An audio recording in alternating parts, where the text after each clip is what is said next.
Okay,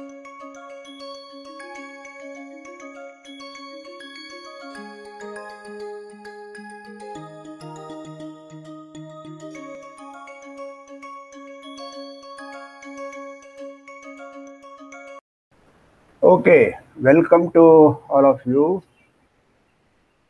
So in module 10, as promised earlier, we will do what is called as Seifert-Van Kampen theorem. The simplest form will be taken today. Later on, we will see more advanced versions of this one. Seifert was a German mathematician. This Van Kampen was an American. Most of the time in America, it's just called Van Kampen's theorem. They don't take the name of Seifert. But to be precise, they did it independently, not just a joint work.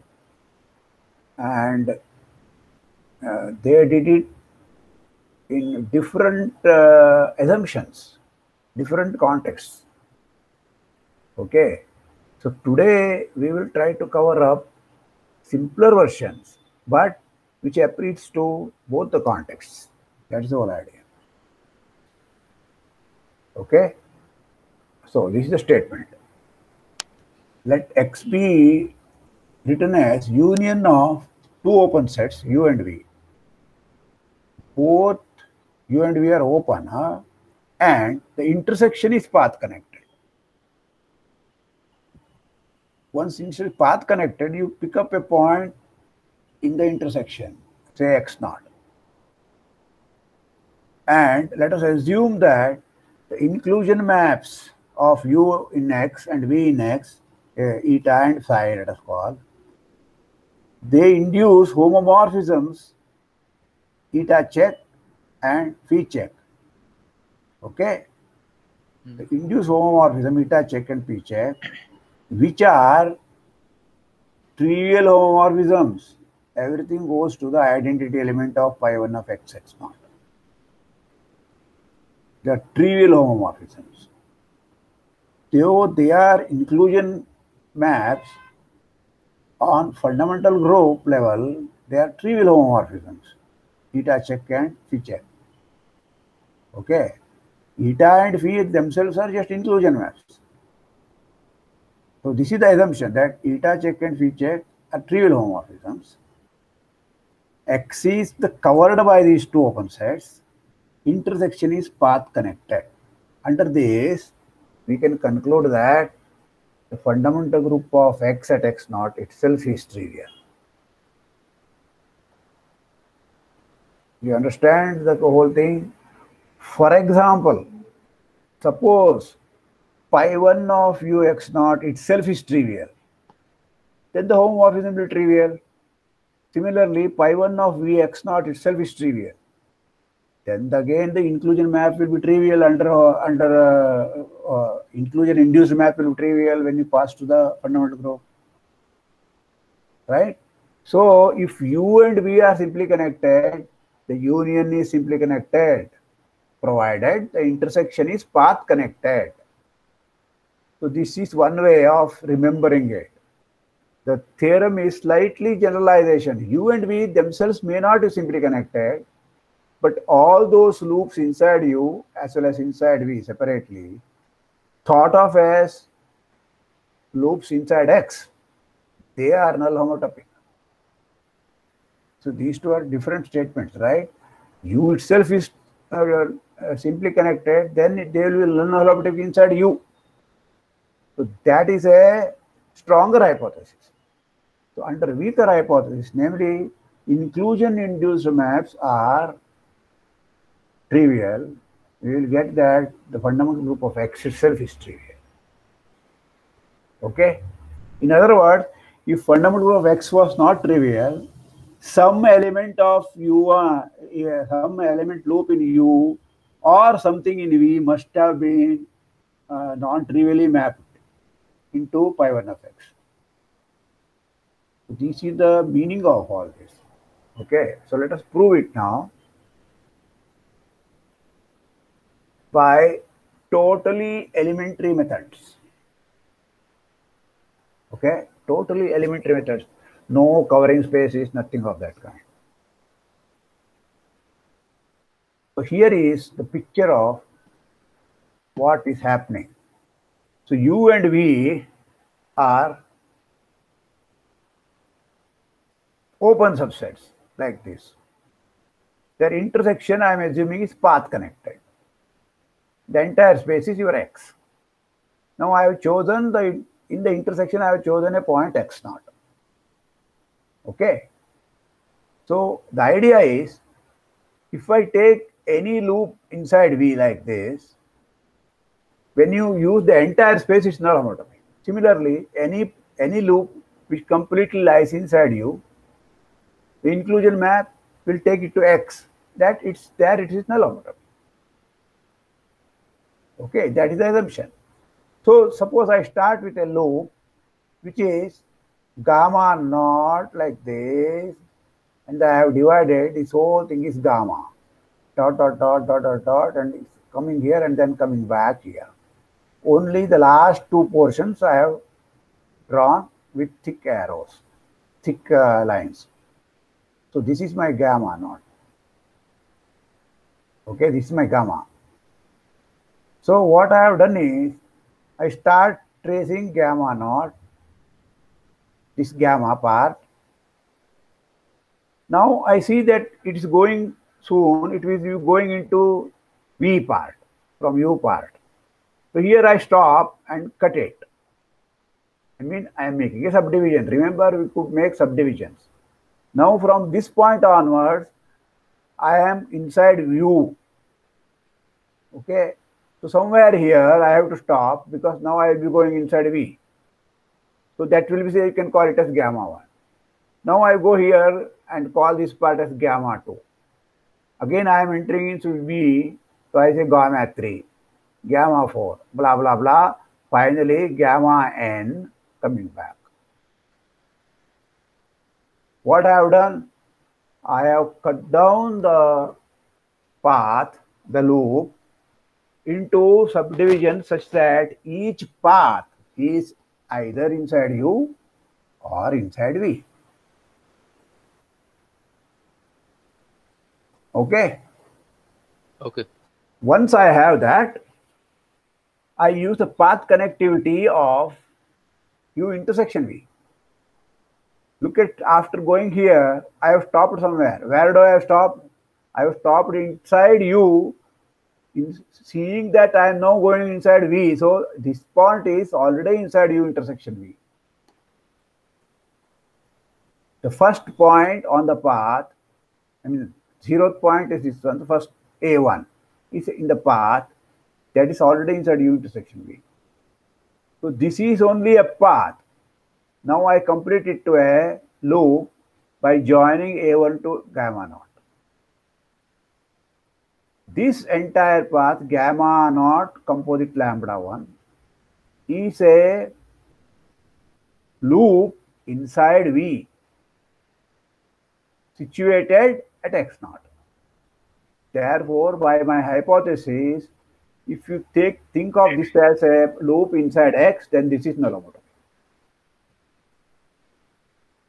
Because this part is null homotopic, I can just ignore all this part and just go directly from here to here and look at the rest of them. This part is a null homotopic. You can add or subtract, add or delete this part. There is no problem. So delete it. What has happened? The number of divisions in the gamma has reduced. So by induction, the whole thing is null homotopy. What is the induction starting point? That there is no division. That means the entire thing is either inside U or inside V. Then it is null homotopic, is the hypothesis. So that is the starting point of the induction. Okay. So if I cut down this one, then I have only from here to directly, this gamma naught is not there. First thing is, this whole thing is gamma 1. This entire thing is inside U now. Then gamma 2, gamma 3, gamma 4, gamma. 1 up to n instead of 0 to n. So that has only n minus 1 parts. Therefore, by induction, the proof is over. Okay. Now let me just go back here and see what details I have written down, how to write down these details. Okay, start with a loop gamma in x at the point x0.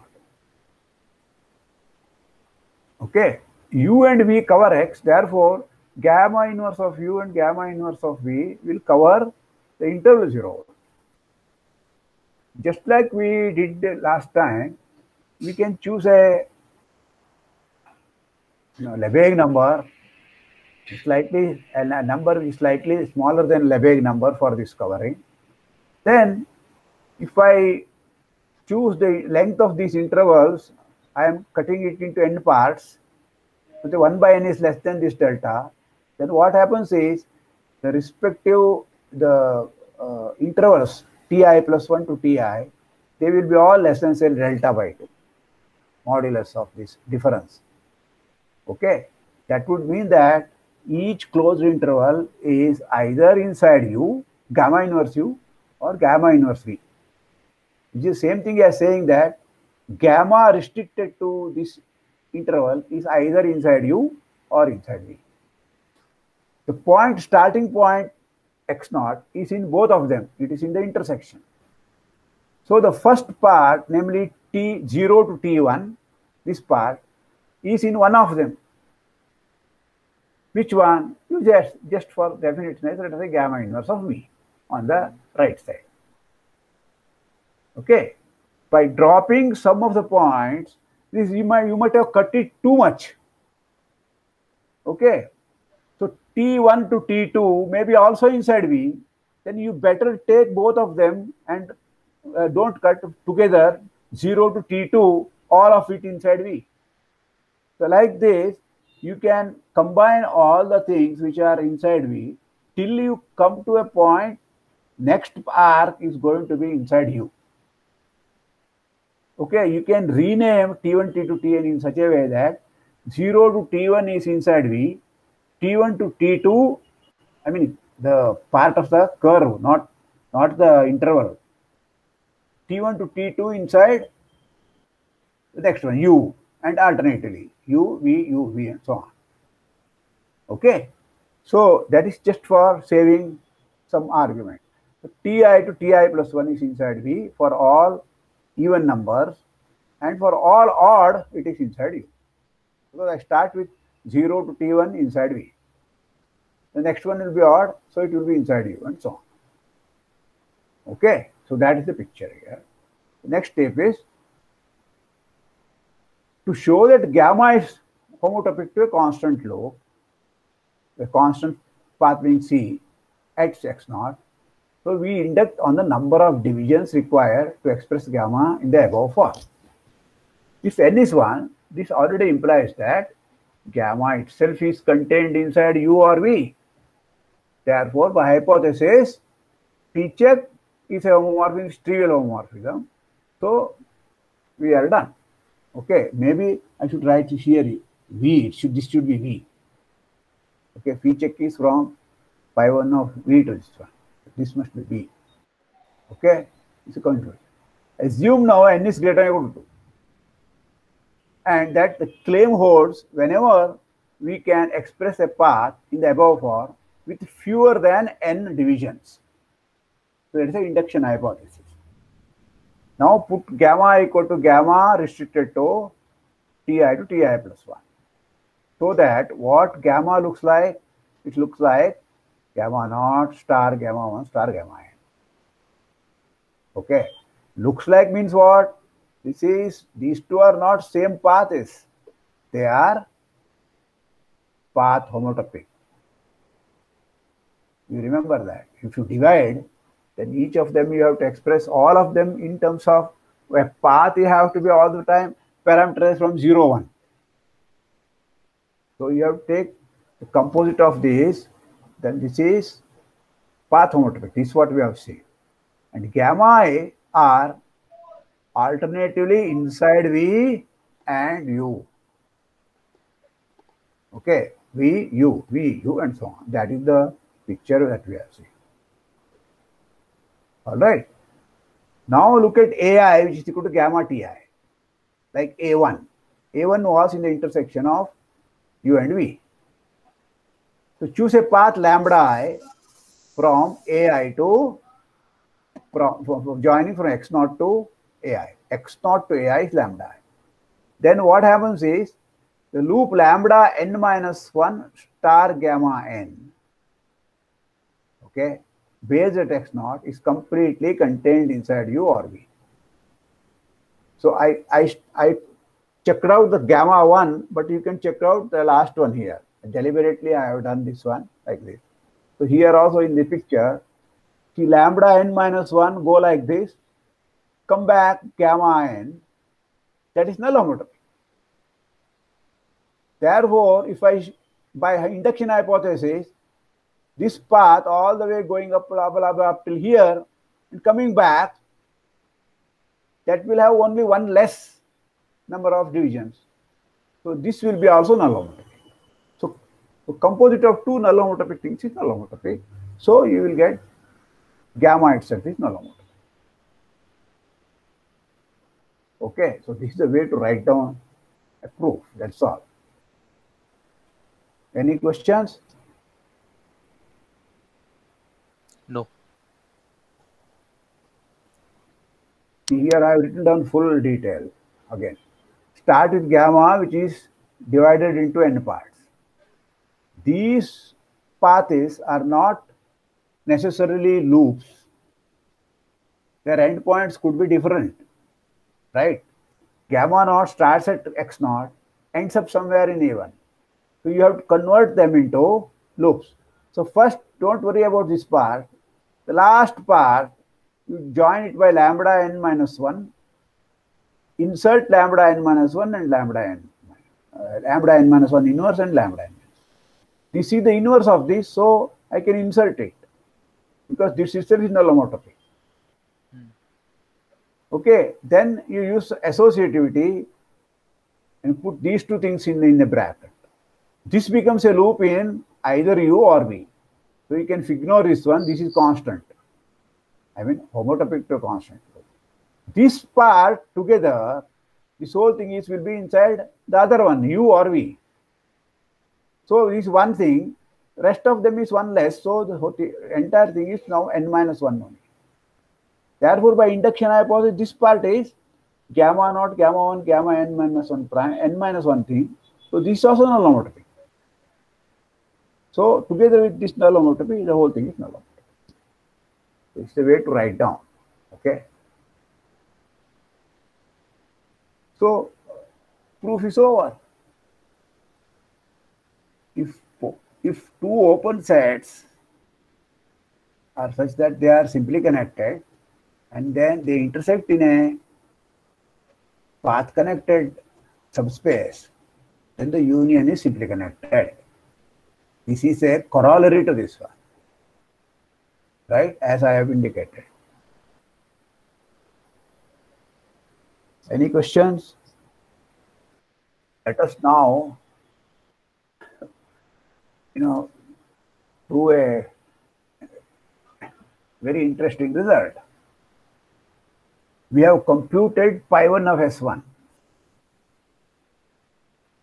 Okay. Now we are computing all the spheres, pi 1 of Sn for all n greater than or equal to 2 in one go. What is it? All of them are simply connected. The fundamental group is trivial. Strictly speaking, you should remember that I should put a base point here. If I am claiming that this is trivial for one base point, it will be trivial for all base points. We have seen that. Because if it gives change of base point, the two groups are isomorphic. That's what we have seen.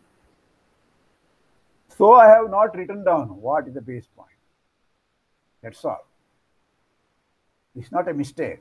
This is deliberate just to cut down the notation, that's all. But in my mind, it is there, the base point.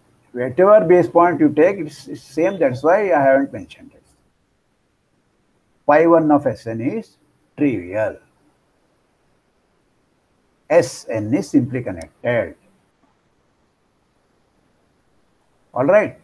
For n greater than or equal to 2. For n equal to 1, it is infinite cyclic. For n equal to 0, what is it?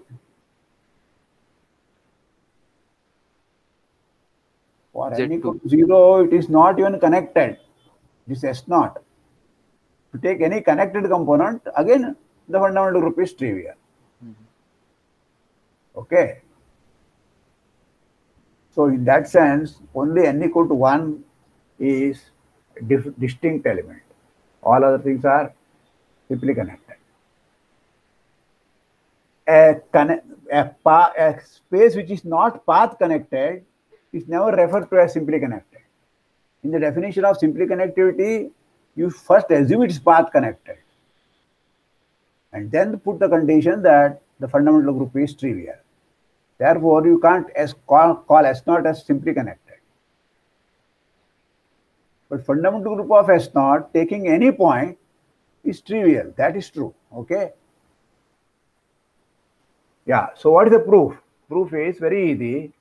All that you have to do is write the sphere as union of two open sets in a nice way. What do? I select the north pole 0, 0, 0, 1, subtract it, throw it away. Similarly, take the south pole 0, 0, 0, minus 1, throw it away.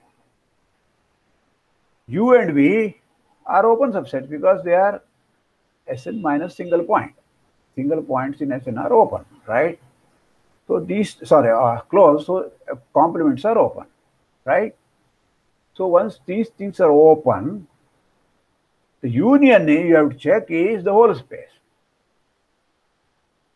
U misses one point, that point is already inside V. So the U union V is the whole of Sn. That is fine. Now comes, how does Sn minus 1 and Sn minus 1, one single point looks like? So this is where you have to know elementary topology, namely, any point if you remove from a sphere, the rest of them is homeomorphic to Rn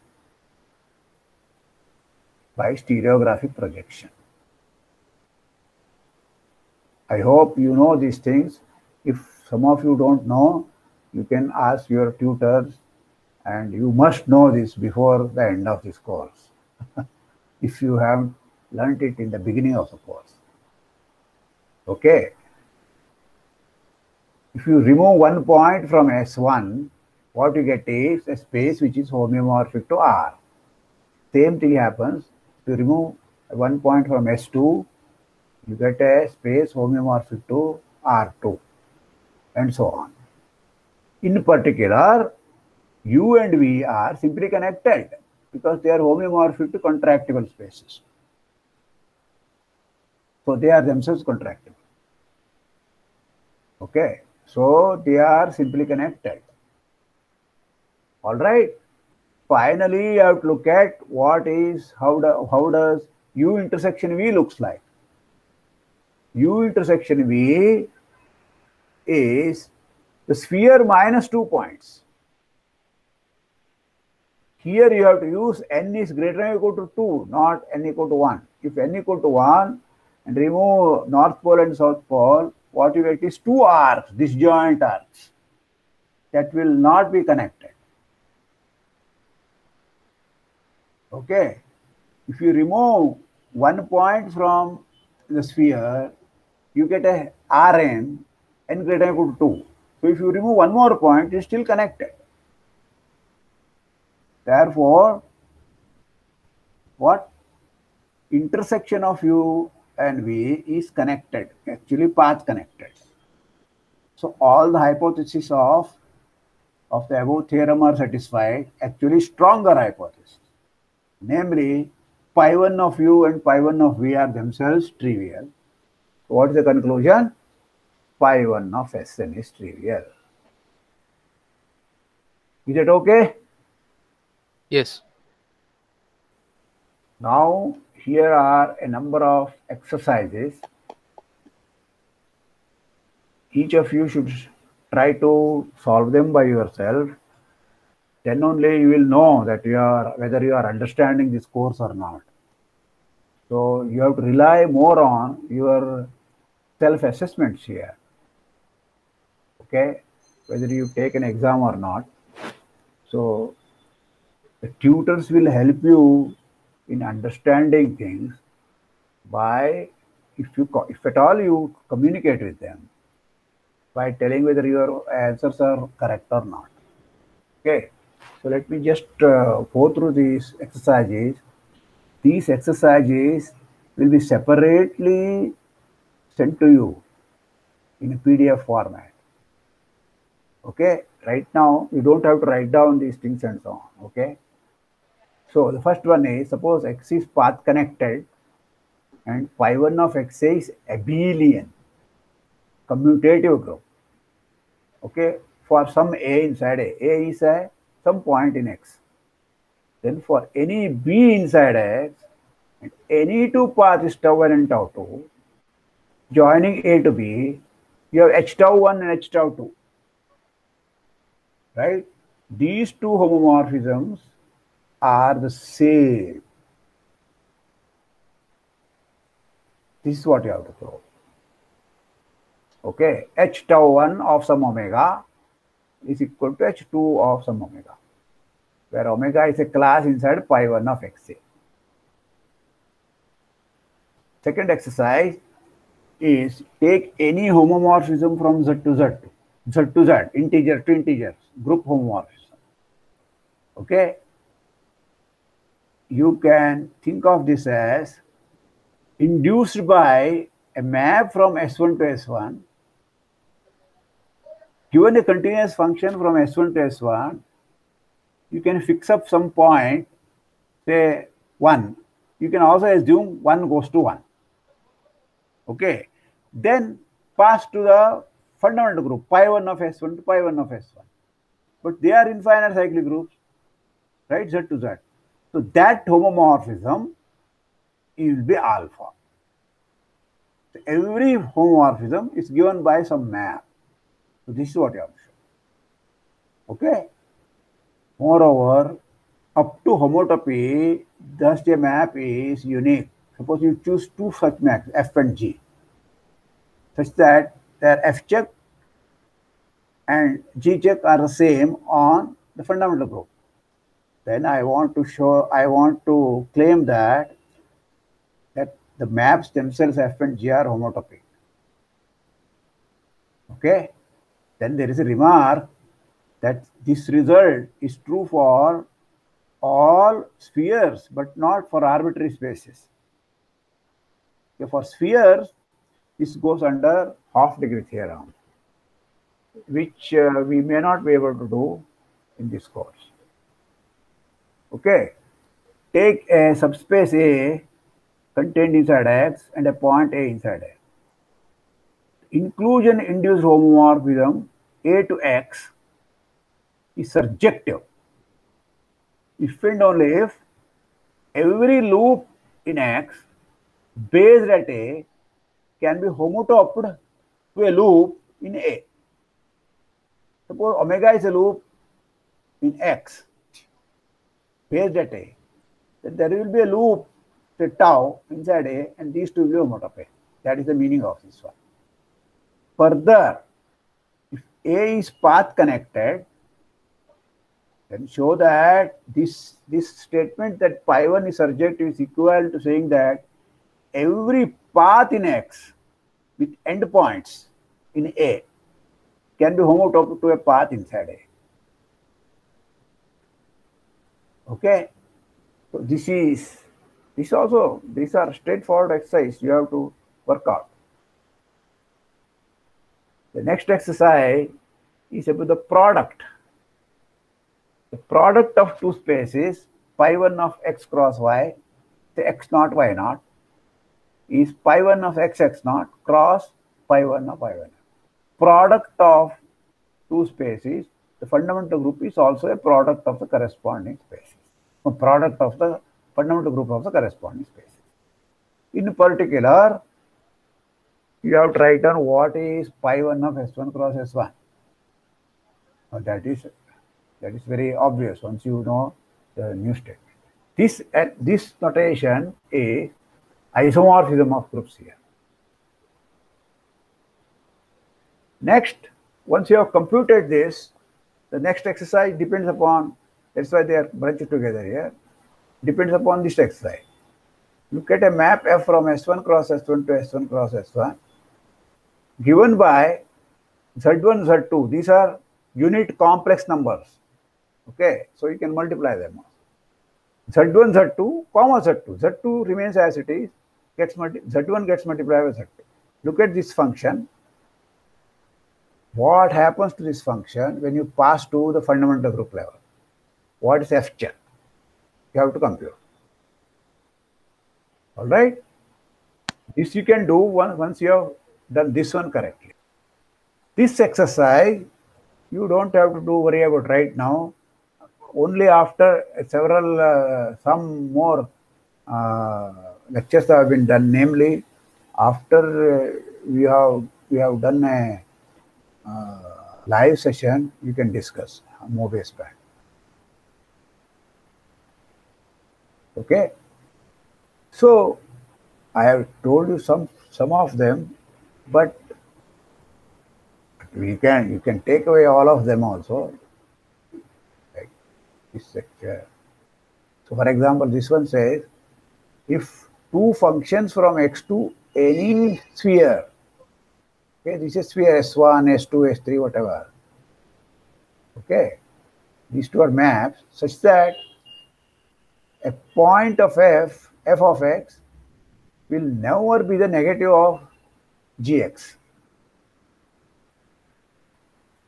Okay, for no point. Fx and gx are not antipodal. Then f is homotopy to G. Okay, so there are enough exercise here for you to work on.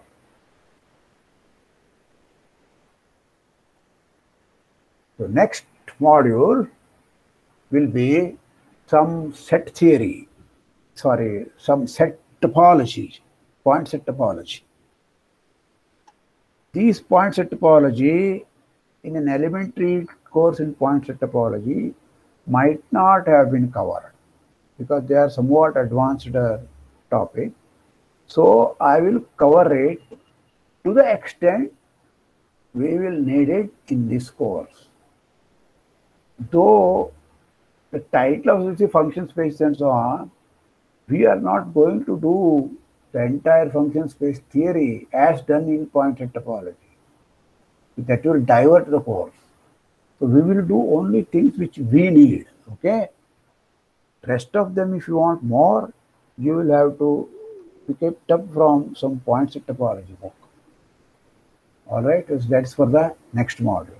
Thank you.